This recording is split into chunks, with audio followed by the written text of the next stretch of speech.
Manchester United 0, Wolves 1. Another loss for Ruben Amorim. 15 for the season now for Manchester United in just the Premier League alone. Although we haven't lost in Europe, so there's not going to be too many. Evens out, really, doesn't it? Yeah, it does. It doesn't really matter, does exactly. it? I mean, there is an element of that. We'll get into what this means for United and what it means for Amorim, etc. But I'm joined by Gaz and Cerys as well. Thank you very much, both of you, for coming on.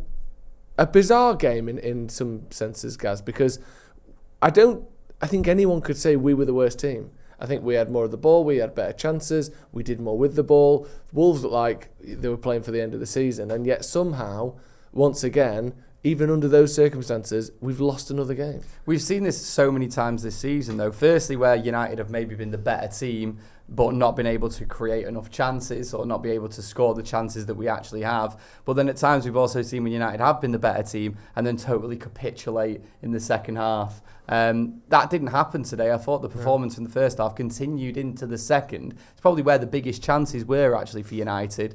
But once again, firstly, they weren't creating enough of them. And secondly, they just weren't taken. And I think a lot of it, and I don't want to put all the blame on one man, but I think it would make a lot of difference if Man United had a proper, experienced centre-forward playing. Højlund was in so many positions today, one in particular where he done a lovely spin on the halfway line. He's got the whole half to run through. All he needs to do is square the ball, but he's made the wrong decision. There's another where the ball slid across goal. Maybe I'm being harsh on him, but I thought maybe another striker would have got there quicker. And I think that's what's cost us today. We did play a weakened side like ourselves. Like the team we put out wasn't anywhere near our first team. But I just don't think we're that bothered about the Premier League right now. Yeah, it's a shame, isn't it? Because you look at the stats and, United had 60% possession, 12 shots to Wolves' 4, and not just 4 shots. Wolves only had 1 shot from inside the 18-yard box. So they were taking speculative shots. Obviously, their goal came from the outside the 18-yard box, and it was a fantastic shot from Sarabia. So I'm not going to take that away just because it was outside the box. But we limited them to very few good chances, Cerys. And yet somehow, even though we had 3 times more shots than they did, we couldn't put the ball in the back of the net. Is it? It's not that Gaz is simplifying it completely down to Højlund, but do you think that the striker is the main person to blame here, or is there bigger problems? I think it definitely, when you look at those numbers, it feels that you have to blame sort of the lack of clinical finishing in the final third. But let's be honest, that wasn't just Højlund by any means. He probably had, I think, the 2 chances that Gaz brought up are the main 2 that sort of stick in your head of the sort of moments that you look back on after that and think that's what we're going to regret from the game. But at the same time, Mason Mount had some decent opportunities when he came on, and it feels really harsh to pin it all on Højlund because when Chido Obi came on, he didn't fare that much better. Yeah. He didn't get into as many. I think Højlund got into some promising positions, but it's not by any means like he was there with a nailed-on chance every 5 minutes and failing to score them. It is an issue of the service as well. Yeah.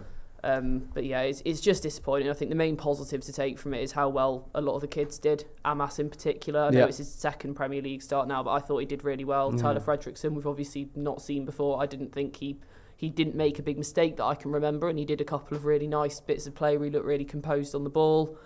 Who am I missing out? Chido, like I said, was... Yeah. It's hard to know what to make of it, 'cause I think he's suffering the same kind of issues with the service that Højlund is, but... He didn't look out of place, but whether that's a compliment, I'm not sure. Yeah, it's so weird, the situation. And looking through the comments, there is this kind of divide of people saying, on the one hand, we're Man United, and I know that the standards drop and all that, but we can't allow these sorts of games to just be par for the course just because we've got bigger fish to fry or just because we've dropped the standards so much. But then there is a decent chunk of people saying, the league isn't particularly important anymore. We lost to a great free kick and didn't let in many chances other than that. Is it such a big deal? I think I'm somewhere in between. I don't want it to become acceptable that teams can come to Old Trafford and do nothing and win. You have to. It should be the biggest fight of your season, or certainly one of them, to win at Old Trafford. If you to absolutely battle for it, and Wolves didn't have to battle for it. They sat back and defended all right. They attacked all right, and yet they've won. I just think that's such a bad standard that United have got at Old Trafford at the moment, and it doesn't have to be like this. Even in bad seasons, we've made it difficult for teams to beat us. It was a sort of performance and result that you would almost not accept, but almost take if you were actually performing in the other games of the season. Yeah. It was one of those where you'd be like, oh, you know, we played similar today as we always played. We were the better team, like we are most of the time, but this time we just couldn't put our chances away. It happens, but no, it's a similar problem over and over and over again, which suggests it's more than just bad luck. Yeah, exactly. Like today on its own is not necessarily a massive worry. Which feels crazy to say, right? We're talking about Wolves beating United at Old Trafford. In years gone by, that's a massive worry. This season it doesn't feel like it because of the context of the Europa League, but it's still, I think the concerning point is that the issues that were on display, they were more excusable today because we rotated a lot, we were still the better team, but the issues were still the same issues, and then that, especially in a way because we rotated the personnel quite heavily, makes you think like, okay, is this a system problem? Is this particularly the way the inside forwards, the two kind of number 10s, are linking up with the striker? Have we got a bit more of a problem there where we need to look just beyond Rasmus Højlund and more to the service he's actually getting? I don't know. Yeah, I mean, let's have a little bit of a look at that, because I think Højlund is the name being mentioned the most in the comments, and I completely see why. He's our striker, he's our number 9, and he's not scoring. But it's not Rasmus Højlund's fault that Joshua Cerys only got 3 goals, or that Garnacho's only got 5. Ahmad and Bruno are our top scorers in the league. Ahmad's got 6 goals, and I think we all agree he's been good this season. Bruno Fernandes has got 8, and he's been good this season.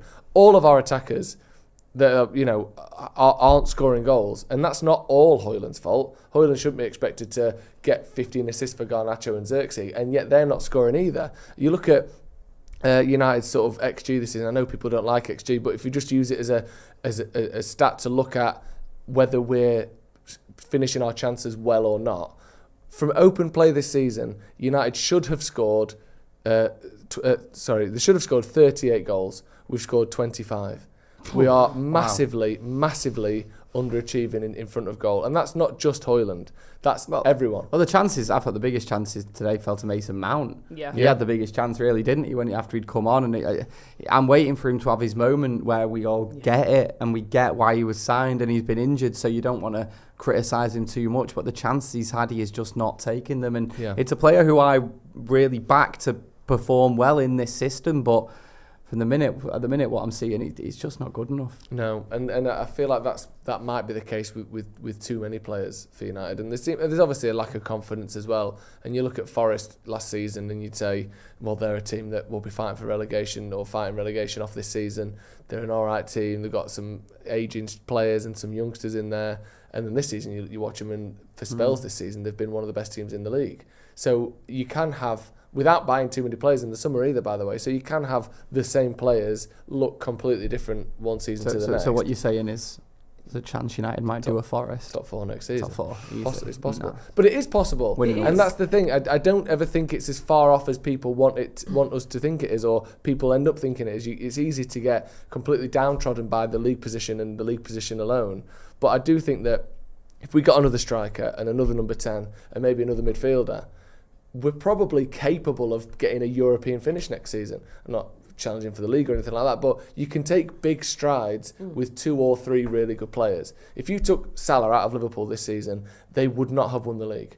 They just wouldn't. He's got, 45 Premier League goal involvements, and no one else is close. I think he's been involved in 65 or 70% of the goals Liverpool have scored. Take him away and swap him for just a bang average winger, they don't win the league. So I'm not saying we're going to be able to get Salah in the summer because he just signed a new deal, so it's unlikely. But it's never a million miles away. And I think if we get a couple of the right players in, United can turn things around, and we'll see a lot of these players look a lot different. And also we've got players that are injured still. Like Ahmad Diallo probably makes a difference, doesn't Exactly, and I think you can look at some of the individual performances from United in games this season, and you can see that the gap is actually not as big as people think it is. Beating City at theirs, I know, granted, they were in poor form at the time. Beating Arsenal with 10 men at the Emirates, I know it feels a bit like clutching at straws, but there are these examples of games where we have performed really well, and it's so frustrating to have that gap. We were talking about it before, weren't we? Saying after all those games, we thought, all right, this is the tipping point where we gain some momentum. Yeah. Thought maybe Lyon this week would have been that tipping point, but then we come and lose 1-0. It's not going to happen this season. Yeah. No, obviously, even if we won every game, what we're going to do, finish 12th, who cares anyway? Yeah. But the idea that we're going to start looking really good and winning games this season, I think we can just rule that out. I think it's going to be this sort of performance between now and the end of May. The only thing we can hope for is to squeeze through and sneak through in the Europa League and somehow get to the final there and somehow win it. That would be amazing, and it would be, it would help the season massively. But in the league, it's going to look like this every week. And our striker isn't good enough, and Garnacho and Xerxes might not be good enough, and Dallo might not be good enough, and there's all these players who might not be good enough, and Onana probably isn't good enough, etc. Those things aren't going to change now. But I just think this whole, there's a lot of people sort of completely sick of everything about Manchester United. I think you never have to throw away quite as much as you think, but I think the idea that this season is even remotely salvageable, even just in terms of performances, I don't think we're going to see it. I think today's performance is about as good as we're going to see this season. Right. And do you understand what I mean? How many league games we got left? 4? I think it's 6. 5 or 6. It's 5 after today. 5. Right, Yeah, we played 5. 33 games. I think that sort of performance today is as good as we're going to see. 5 more and it's games. absolutely awful that we have to sort of sit here. It just doesn't look good on paper. Like Wolves have done the double over us. It's It's awful. just It's absolutely awful. But it's bizarre. It's hideous. I really struggle to wrap my head around how we can go out and show the kind of mentality in the fight that we did on Thursday night, and then 4 days later I'm not saying the players didn't try today. I'm not saying that at all. Like, the team was rotated heavily, and we were still the better team. It's that ability to get something from nothing that we showed on Thursday has now transformed into the inability to get nothing from being consistently the better team across 90 minutes, and I don't understand how that happens. No, but we've managed it all season, haven't we? We'll play okay. Like today, if we just, like you said, guys, if you take this game in isolation, we played all right. Yeah. Like we had more of the ball, we had more shots. It wasn't a great. They didn't do performance. anything. They scored a free You can put it kick. down to bad luck. We limited them to, if you just took all of those things away, it was all right today. And yet we just lose games like this now because we're too soft and we're not good enough. Looking forward, guys, obviously, I think it's the 1st and the 8th of May is the Europa League games.